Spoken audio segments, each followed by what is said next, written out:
Hello everybody, welcome back for another video.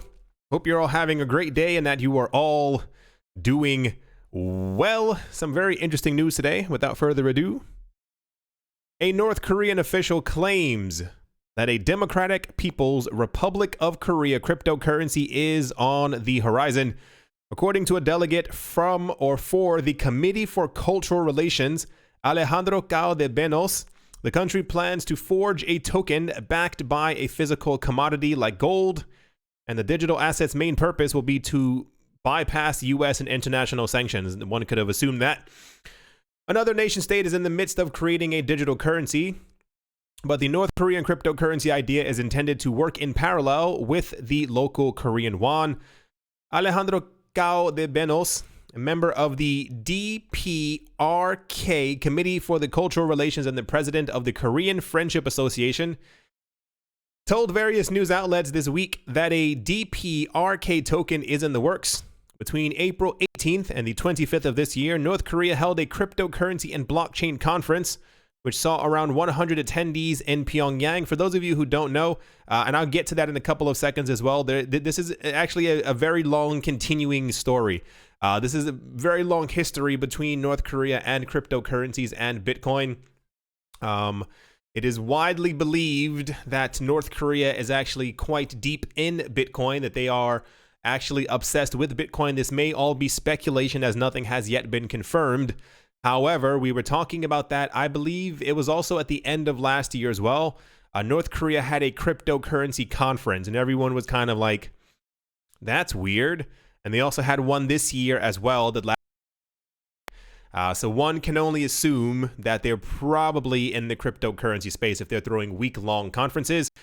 Immediately after the event wrapped up, rumors of the North Korean government creating a digital currency made mainstream headlines. There we go. News publication The Diplomat reported that early clues also started arising in September 2017, which is also significant, when Kim Il-sung University released a report of the importance of digital currencies. Moreover, the Diplomat columnist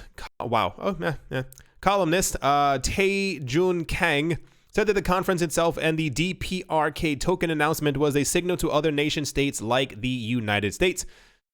They said, and I do quote, according to several Seoul-based North Korean experts who believe the latest cryptocurrency conference in Pyongyang was designed to send out a warning message to the U.S. and the international community that it can overcome sanctions by utilizing digital currencies. This was said after the conference in Pyongyang. So this is yet again another country who has come forward talking about creating their own digital currency.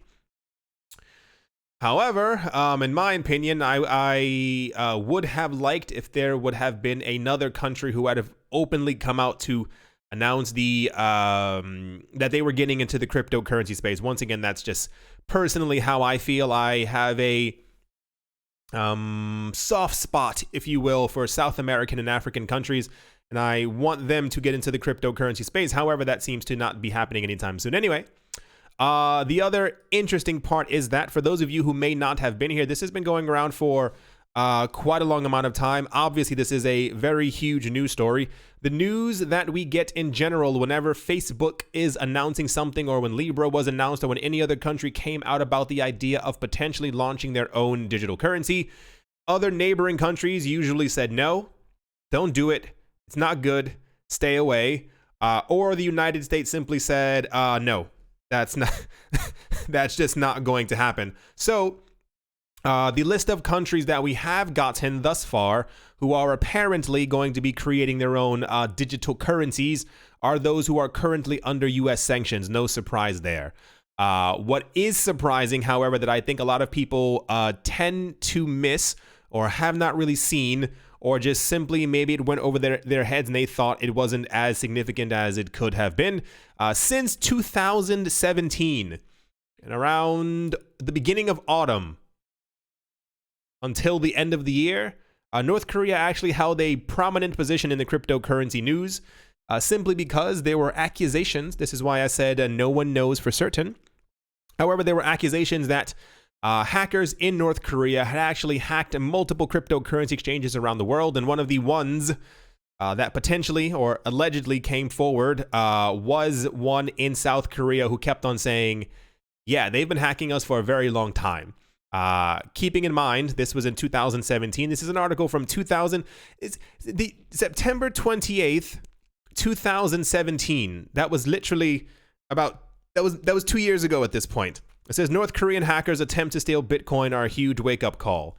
It is thoroughly believed, is that a saying, within the wider cryptocurrency market, or for those of you who may have been doing research or have heard other people doing research on the topic, that North Korea at this point may actually be one of the largest holders of Bitcoin, not even of cryptocurrencies, which is special if you kind of want to put it that way. However, we had news before that there were a number of countries last year who had apparently gotten into contact with each other to talk about releasing their own currencies and or finding a way to trade between themselves through Bitcoin. Once again, this is all speculation until it actually arises. However, even countries that are not under sanctions by the United States don't like being under the weight of the US dollar. And this is why we've seen a number of other European countries and other South American countries. And also, I think there was also news of a couple in Asia, not even including China, because we know that already, who had apparently decided to create their own cryptocurrencies. And this is why we saw a number of other countries coming forward saying, nope, don't do that. Nope, stop. It's a very bad idea. China, no, it was Japan. Japan was the one that came forward during a conference last year. And they were like, we don't think it's a very good idea. Everyone should stop what they're doing. Because if one person, or rather one country, does it, and it works out well for them, everyone's going to run for the gates and try to do the exact same thing. But at the moment, this is the news that we have. None of us should be surprised. I assume we will get more. To be fair, if one of their delegates came forward and said this is going to happen, then yeah, it's probably going to happen. I assume before next summer. Simply because of the time frame of everyone apparently trying to release their crypto token currency digital bank data coin before Libra actually launches.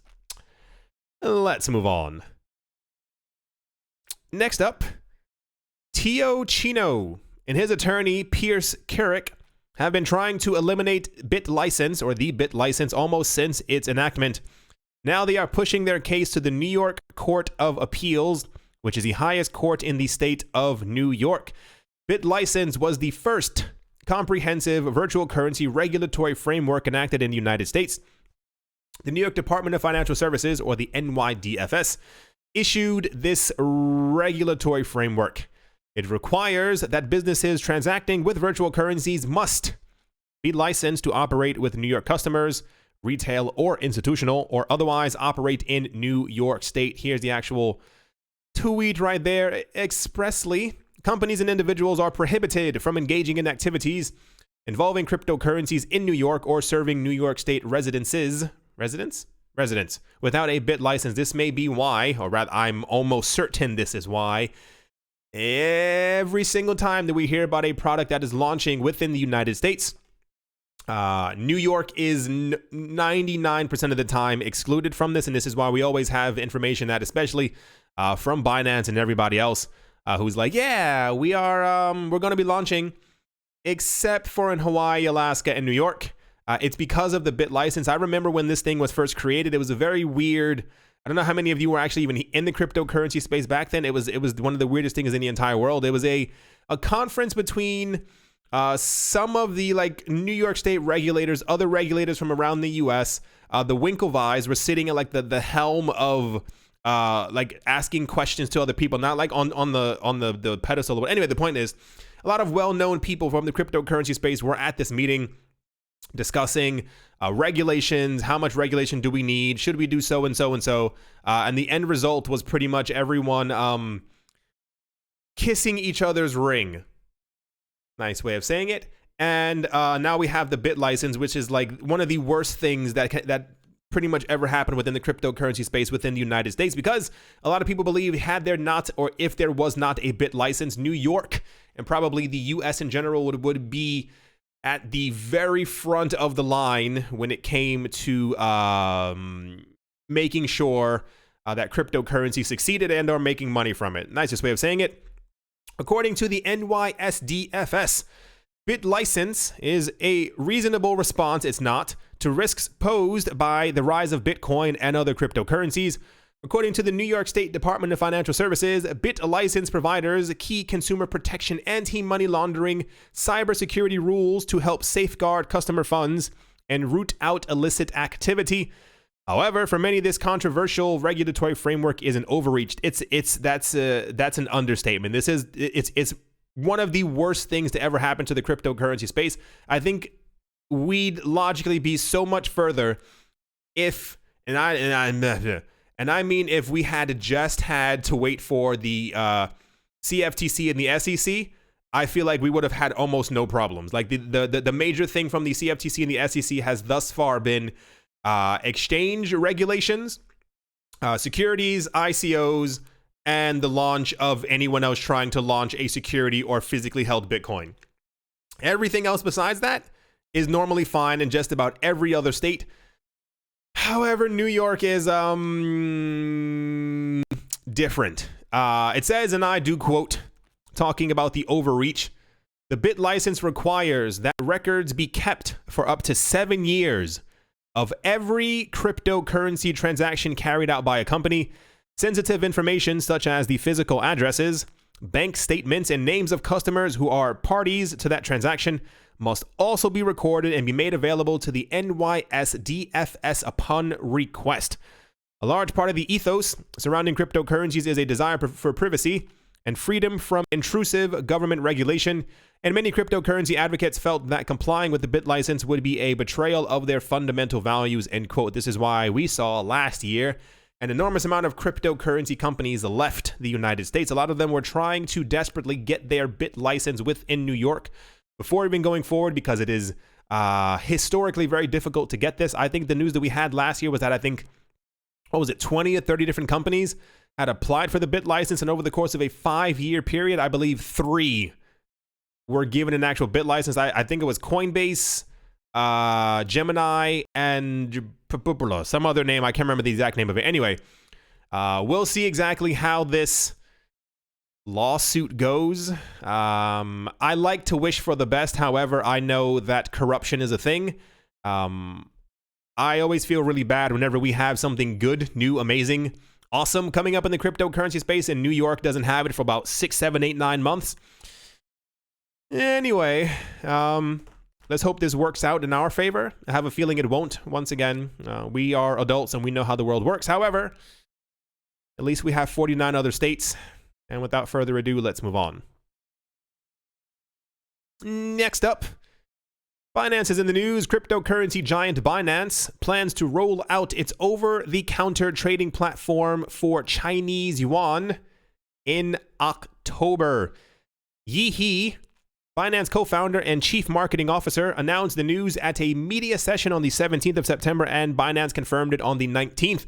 According to the CMO, Binance's new over-the-counter on-ramp is scheduled to launch next month and only targets the Chinese market. That is huge, as the current plan envisions supporting the Chinese renminbi only, a Binance spokesperson has said. To date, Binance has already set up an over-the-counter trading desk that provides users with large transaction services, as noted by the representative.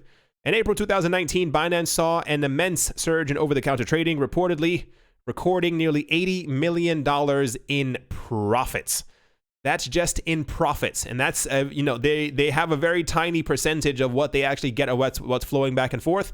So one can only assume, once again, that a very large amount of money changed hands when people were buying up cryptocurrencies over the counter. A lot of people, once again, have been asking recently as well why the prices of cryptocurrencies are not going up. Rich people are trying to fill their bags as much as possible, and one of the ways that they do so is through the over-the-counter market, where the numbers don't hit the cryptocurrency exchanges. So, i.e., if someone was buying $300 million, random number, worth of Bitcoin on an exchange, and they put in a buy order for $300 million, it would devour every single sell order that was there, and Bitcoin would skyrocket. However, if you go through an over-the-counter trading desk, we never see this transaction actually happening, and this is why we've been getting a lot of news as of late. I believe it was Stone something. What are they called? Blackstone. No. It's Gray Rock? Grayscale. I got it. It took me a while, but I got there. The company that now controls, I assume it's around 2% of all the Bitcoin. We've been seeing the amount of custodied Bitcoin skyrocketing, while the price of Bitcoin has not been skyrocketing because all these people are buying over the counter and they're putting their Bitcoin away into mountains and with other companies. And the mountain part actually wasn't a joke. You can also Google that as well. China has been one of the most skeptical global jurisdictions towards Bitcoin, another cryptocurrency, since the Chinese government banned crypto trading in September of 2017. Since then, over-the-counter trades have largely become the principal method to buy Bitcoin with fiat money in China, with local investors purchasing stablecoins such as Tether via OTC and converting them to other crypto. The main part is, for those of you who did not get it, China historically has stated that they hate Bitcoin. They don't like Bitcoin. We have every 3 months, every 4 months, the Chinese government releases cryptocurrency rankings. And then, what was it? I think so many things have happened. The longest story short is that everything that China has said thus far has not been true, allegedly. We also had the news last year, or rather, I think even the beginning of this year's almost over, that apparently owning Bitcoin is not illegal within China. However, many people in the country thought so. Apparently, it's illegal to trade it on a cryptocurrency trading platform. This is why the over-the-counter desk makes a lot more sense, because there is no cryptocurrency exchange-traded platform, whatever happening. All the over-the-counter data goes to the Chinese government, and they know, I'm sure, exactly who owns Bitcoin and exactly how much Bitcoin they own. And this is why we also had news about 2 weeks ago that there is a huge underground market for Tether within China, and this is why, also getting all the Tether news together, why Tether has thus far been extremely successful, because it appears that people within China are buying up large amounts of Tether to be able to get other cryptocurrencies. So the long and short of it is, as thus far, we have seen that China has not had access to many cryptocurrency exchanges. The fact that Binance is allowed in China and that they're going to have their over-the-counter trading desk that is going to exclusively focus on China is incredible. I'm not sure if we should. Normally, sometimes. Binance typically is, they're usually very transparent, and they usually tell us at the end of a month, at the end of a cycle, we did this amount of money in over-the-counter trades on this platform. I assume if the numbers are significant enough, or even just in general, we will probably have, last month, Binance sold this amount of Bitcoin over the counter. We won't know exactly who bought, but this also ties once again into the entire theory that I have. I do not think, no, that was correct. I do not think that there's a lot of Bitcoin floating around out there. I think the last year and major institutions telling us that they have been buying over the counter and they've been buying up an enormous amount of Bitcoin has led me to believe that prices may remain the same, my opinion, until everyone has, or the rich people at the table have had their fill, if that makes any sense. Here's some other stuff around here.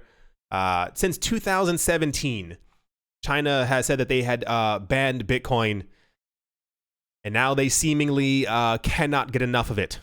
No pun intended.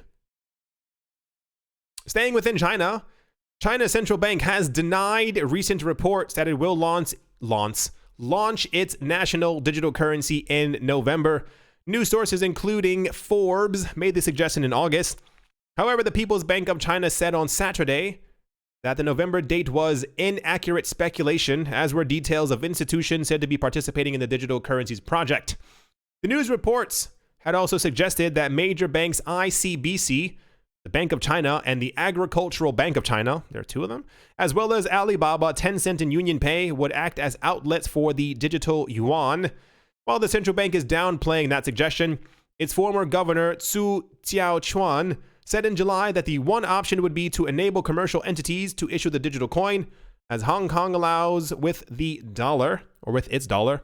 He also said that the announcement of the Facebook-led cryptocurrency, or crypto project, meant the government should make good preparations and make the Chinese yuan a stronger currency through the digital currency. So, once again, or rather first again, the news that we had before was that China was planning on releasing their own digital currency in November. Why were they going to do this? Because the news that we had initially was that the people from Facebook and Libra were going to be launching their cryptocurrency by the end of this year. And the news that we had was also by the beginning of next year. Now, the news that we have thus far is that I believe summer of next year, by the second half of 2020, we should have Facebook coin. And I guess maybe this is why they've backtracked, meaning China, a little bit, saying, oh no, not November anymore, because they thought that they probably had to do it before December, which is when we thought that Facebook coin was going to come out. So a lot of interesting countries are announcing now that they are going to be launching their cryptocurrencies or crypto coin digital asset tokens. We just simply don't know when. And at the moment, it is not going to be out as quickly as we speculated. To kind of finish things off, and probably one of the most interesting, I'm perplexed, and the only thing I can think of is, for those of you who haven't, if you have time today, if you have nothing else to do, watch the movie The Big Short. It'll change your life. It's part of why I have so much confusion about the traditional financial market, and also why I am often flabbergasted, I can't think of any other word, by the cryptocurrency market. Regardless of the good news that we get for the cryptocurrency space, regardless of how terrible the news is for the traditional financial markets, nothing seems to be budging. And if you watch that movie, you will seemingly understand why. There was definitely a point before the financial crisis that rocked the world just about 10 years ago. Before it was happening, there were very huge logical indicators that the market was going to dump, and it didn't. It didn't move at all, and everyone was sat there scratching their heads like, what in the world is going on? Anyway, this will all make sense in a couple of seconds. We spoke about this last week, but apparently there's been new information, and it only gets more ridiculous. The Federal Reserve will keep pumping cash into a vital but obscure corner of the U.S. financial markets in coming weeks. The New York Federal Reserve Bank, which handles the central bank's interactions with financial markets, said Friday that it will offer daily repurchases, or repo, operations of at least $75 billion through the 10th of October. The aim is to maintain the Fed's key policy rate within its target range. For the first time since the 2008 financial crisis, the Fed this week conducted a large series of major repo operations, injecting, pay attention, $278 billion into the market to deal with a jump in short-term interest rates.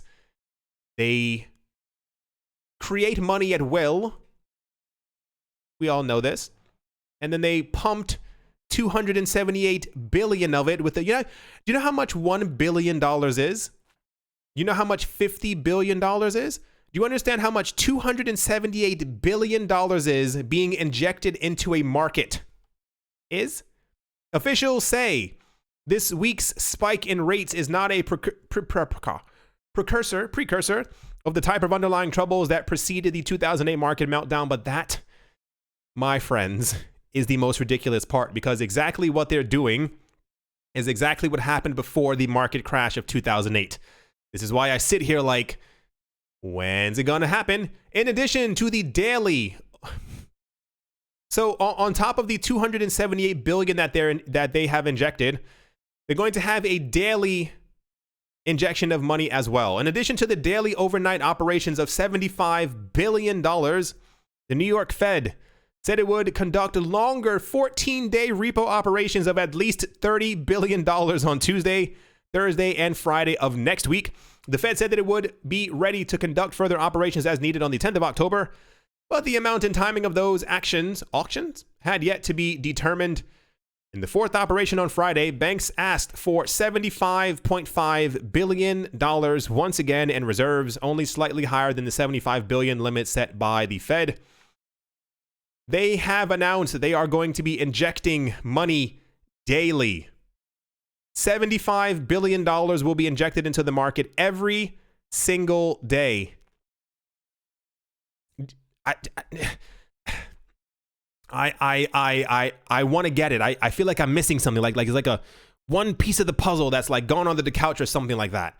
The financial markets around the world are clearly not doing well. When we had news last week about this, it was that they planned on pumping a large amount of money into the market. Cool, wonderful, great. Now we're getting information that they're going to be daily $75 billion. You understand? That means things are bad. That means when you understand how much what a cleanup they're trying to do, that means that everything is going to, you know the letters.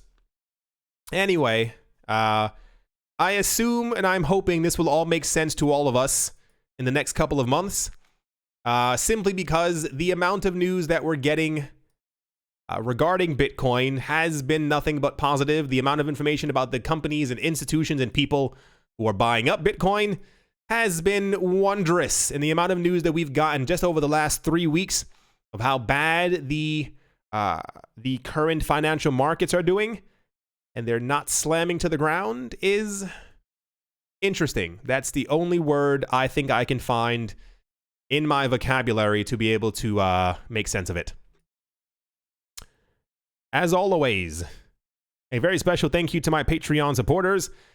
Yes to crypto. Miller hits chest every day, and Kyle skips leg day. Jim Gardner, Jeremy Fox, Minting Coins, Anthony Charles, Nick Mangialavori, Paxis, Crypto and Beer Shipmate, Vlad the Impaler, Damian Setsuna, Nick Kanaya, Richie Rich, The Third, Cryptopolis, Nicholas, One Earth, One Peace, One Love, McCann Nick, Strange Radio Central, Crypto Artist, Cole D3D, JR, Milweezy, Crypto Joe, Bankroll Network, Adobo, 242 to the World, Mohair Maroney, Master Ventures in Thailand, Brady Niels, Woody and Daisy, Triple M and JE, Jared Schneider and Wise Night Owl, Adam Graysick, and Professor Wally from Gunbot to University. Thank you all very, very much.